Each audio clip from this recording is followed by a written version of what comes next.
Hello again, everyone. I want to do a quick video. I often get asked, does this card sell on eBay?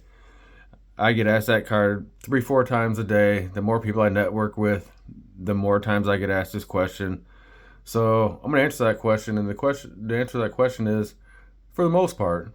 So I bought a bunch of these 400 count boxes off of Gaia Marketplace. He wanted $10 a piece for it. I popped the first box open, looked, seen there was some decent stuff in there. So I figured, why not? I ended up buying 30 of them off of them. I finally started going through them last night. So last night I went to the first box. I just wanted to show you this. There's 3 Max Scherzers in there, so that goes into my personal collection. And then next, what I found in there, some Derek Jeters. Of course, everybody knows Derek Jeter's going to sell. But to answer the question, will that card sell? So here's a couple Brandon Inge.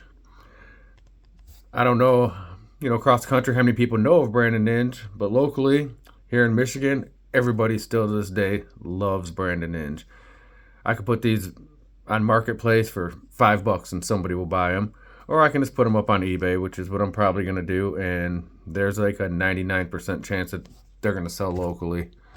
I wanted to pop open one of these boxes here. I haven't looked at this one yet, so I really don't know what's in it. But, oh, okay. So, a little mix of things. Prince Fielder, that'll sell. This Wade Boggs will sell. Everybody loves Bo Jackson, that'll sell. Ryan Zimmerman. Jason Bay, I've sold plenty of his cards. Todd Helton, he'll sell. And would end up surprised. Oh, Alfonso Soriano, he'll sell. David Price. And the thing that'll surprise you the most is what actually sells. Like Jimmy Rounds, he always sells pretty good. Torrey Hunter. This is actually a really good box. Let's see what else we got in here. Another Torrey Hunter. A lot of the stuff that I've noticed from the couple Alex Rodriguez, from the boxes that I've opened, is that it's all mid-2000s stuff. Jermaine Dye, Randy Johnson. Yeah, this is Josh Beckett. Wow, yeah, this actually hit the jackpot on this box. I was actually hoping to not hit the jackpot on this box for this video, but happy I did. Oh, Ken Griffey Jr. Everybody loves Griffey. But take, for example, this Jake Westbrook. So, in my area, we really never heard of him. Probably won't buy his card. But in Cleveland, that's a different story.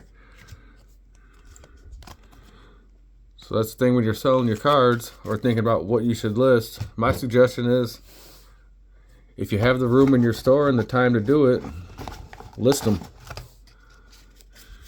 Drew Stubbs. Scott Baker, so a lot of these, Cliff Leaf. You'll get a lot of players that you don't hear of, and then once you start listing these, they'll start selling, and you start learning about players that you've never heard of. Everybody knows the big stars, semi-stars, Hall of Famers, things like that. But like a Lance Lynn, for example. This card, somebody in St. Louis might want a Lance Lynn. So, like I said, if you have room in your... Anthony Rizzo, that one's going to go. If you have room in your store, list them. I have the store where I have 60,000 listings available. I pay $60 a month for it. And I'm at almost at 33,000 listings now. For the longest time, I had a hard time staying over 32,000. Oh, another Scherzer. I had a really hard time staying over 32,000 listings. Yesterday I sat down and listed 1,000 cards and got myself almost to 33,000. Which, not being able to get up to 60,000 listings is actually a good problem to have when you're consistently listing. It means you're selling through. Yeah, this actually turned out to be a really good box. Better than expected. So the point of this video is just list them. Just get you Card Dealer Pro or Corona Cards, or use your phone. just get you some cards, start listing them, build you up a little bit of a store following, ship the cards as soon as people buy it. The rest takes care of itself. I'm gonna do a video down the road of some things that I listed when I first started on eBay a couple years ago, and I do still have some of those left, and I do have a plan in place for those once I max out my store, if I max out my store. It seems like maxing it out is going to be difficult with as many sales as I get, but if I do have a plan for that, and I'll talk about that in another video. I appreciate you watching, and hopefully this was somewhat helpful for you. Have a great day.